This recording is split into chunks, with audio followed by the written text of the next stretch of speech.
कळलं का तुम्हाला? हा कळलं आम्हाला. हा, मराठा आरक्षणाचा यश मिळालं. हा आनंद झाला. आनंद झाला.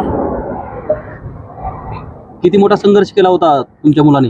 लई 40 वर्ष. काय आठवणी काय सांगाल त्यांच्या?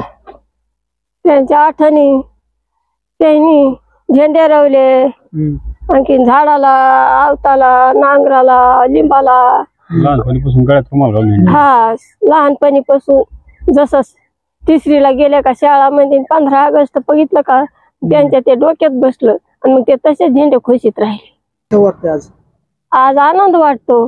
आसरू येतं कशाने येते असो की ते पहिलं त्यांनी उपोषण केलं. जागडच्या पुलाच्या खालून गंगामध्ये, पाण्यामध्ये, पावसामध्ये त्याचा मग आसू येते ना. पहिलं वनात झाल्याला लेकरं बाळ सारे टाकून दिले. आज 7 महिने उपोषणाला झालेत ना.